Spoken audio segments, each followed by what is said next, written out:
the Israeli invasion of Al-Shifa hospital in Gaza began.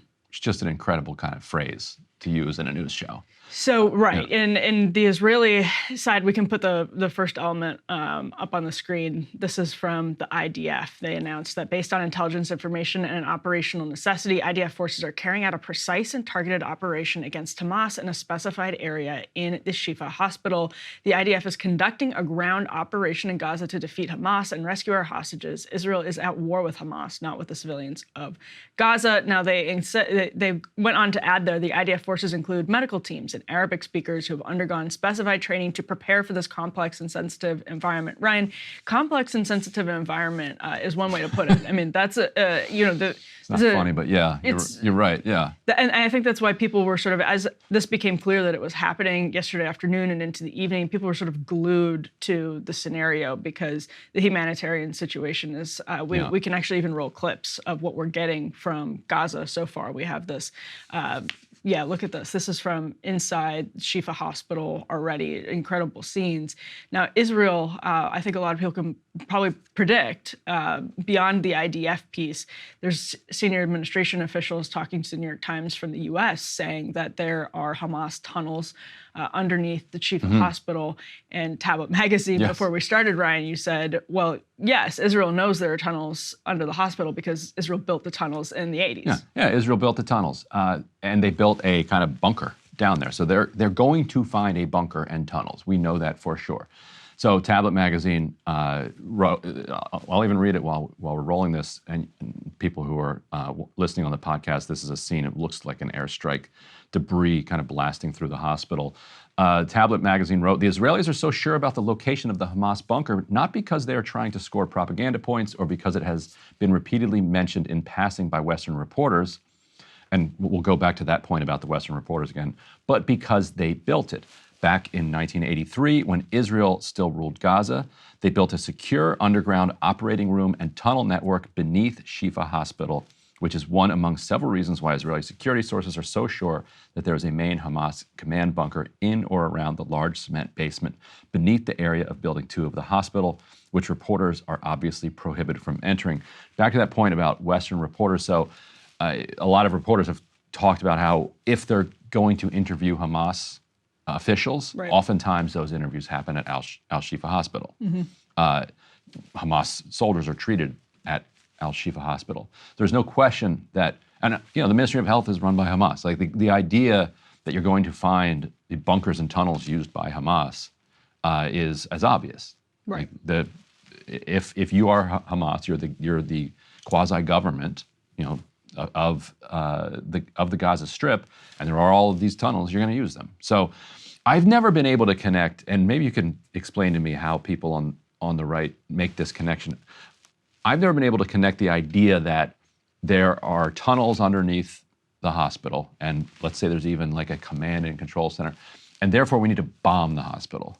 I would understand, okay, we're going to kind of surround the hospital, we're going to ask everybody who's involved with Hamas to come out. If not, we're going to raid the bunker. I understand that.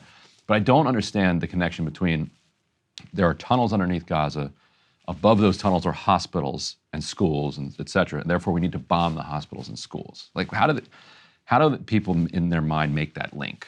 Well, I think this is actually why this entire hospital question is in many ways representative of the fault lines in the larger conflict, which is that I find it believable that because of how dense Gaza is, how small of an area it is, how densely populated it is, it's almost impossible to, quote, eradicate Hamas without mass civilian casualties. I mean, I don't know how you accomplish the eradication of Hamas. It's a social movement with a military wing. Right. Embedded in the population. Right, exactly. And so at the same time, though, that then requires you to place an enormous amount of trust in what the IDF is telling you and what the Israeli government is telling you. And for a lot of people who want to be fully pro-Israel and who understand that, Hamas has put its own people in horrible danger, who understand that Hamas has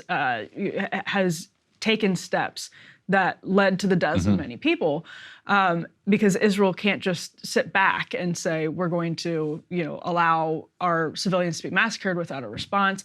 So even from that perspective, you have to then trust that the IDF and the Israeli government are saying that they are minimizing civilian casualties and that they are doing everything they can. We put that first element up on the screen, which was the announcement from the IDF that said we are putting health personnel, doctors in the hospital. We're doing everything we can. At this point, here in the United States, we just have to trust that.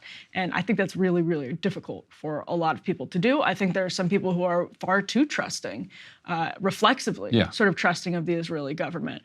Sometimes that's for cynical reasons. Sometimes that's because people really just have a reflexively positive impression of the Israeli government in the United States, more than the people of Israel have a reflexively positive view of their own government. And I think sometimes it's because people are hearing from the Israeli government what they want to hear and not what the Israeli government is actually saying. IDF spokesperson said, quote, "Our focus is on damage, not on precision." A defense minister, Yoav Gallant, "We will eliminate everything. They will regret it."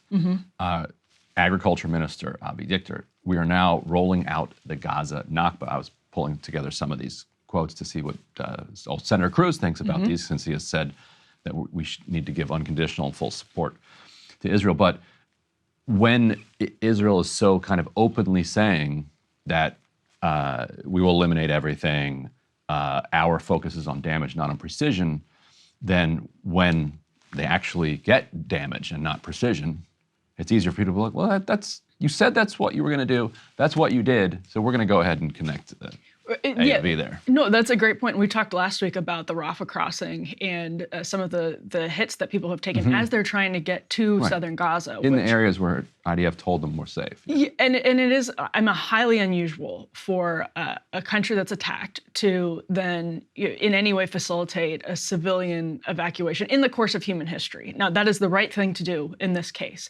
But that also requires trusting the Israeli government. It also requires the people of Gaza trusting the Israeli government to have safe passage and to do everything they can to have safe passage. Nobody is saying that Hamas isn't going to interfere with that. Maybe some people are saying that, and if they are, they're wrong. Obviously, the people of Hamas have put their own people in a very difficult situation, a tragic situation, but that does require a lot of trust, and saying that what the Israeli government is purporting to do is the whole truth, even if there are legitimate obstacles, and that is very difficult. It's even very difficult for me, and as people can probably tell, it's very difficult for me.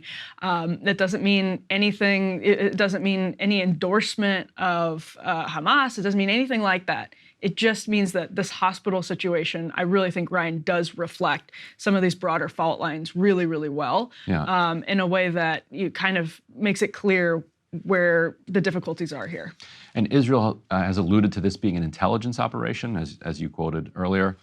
And so if the kind of tunnels and the bunker underneath the hospital are being used for kind of command and control, it's possible that Israel will be able to obtain some hard drives or something else, some other intel, if Hamas hasn't been able to spirit it away. And that's if they were still using it at this point. I think Israel probably has pretty solid intelligence that at one point they were using it. Because if you have a concrete bunker and tunnel system that was built before you got there, you're probably going to use it.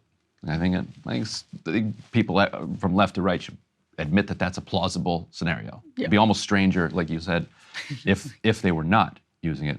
And so we're going to see a kind of a round of propaganda warfare, after they have kind of taken over the basement and the tunnels in this bunker. We saw that kind of CNN faceplant where they took a kind of crew, not a crew, it was weird. It was a robot, and at one point there was like an English-speaking IDF spokesperson doing like a Geraldo Rivera thing where he's like revealing the vault, and he gets there and he shows, look, here's a calendar with the names of the terrorists who were watching the hostages, and 500,000 Arabic speakers immediately were like, that says Monday, Tuesday, Wednesday.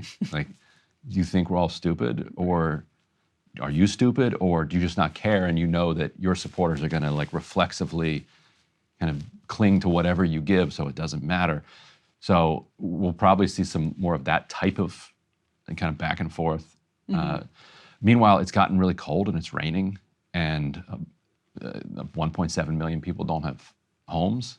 A lot of those people are staying with family and friends and others who have taken them in, but a lot are not, and a lot are out in the cold and the rain. It's like absolutely miserable situation. We talk so much about the death toll that I think we forget about the living and the wounded and then the psychologically wounded, the traumatized. Just spending the night out in the rain and in the cold after losing your home, even if you haven't been killed. It's like a life-changing experience. I was thinking about that yesterday from the other, I think that's absolutely true. I mean, we're talking about millions of people. And then I was thinking about this yesterday when there are people who actually still have family members that are being held hostage, and they also then have to trust the Biden administration. They have to trust the Israeli government, and they have so little information. And that's so, I mean, if you think about the network, this is actually how I was thinking about the network of how many people know, you have 200 hostages, the amount of like ripple effect that has into the population of people who are on pins and needles, waiting to hear if their loved one is okay. They have absolutely no idea. It is just unthinkable. Hey, if you liked that video, don't forget to hit the like button and subscribe to Breaking Points. If you want to see the rest of Counterpoints, go to breakingpoints.com to become a premium member and get the full uncut show every morning in your inbox and on Spotify. Help us build independent news and get the full show every morning at breakingpoints.com.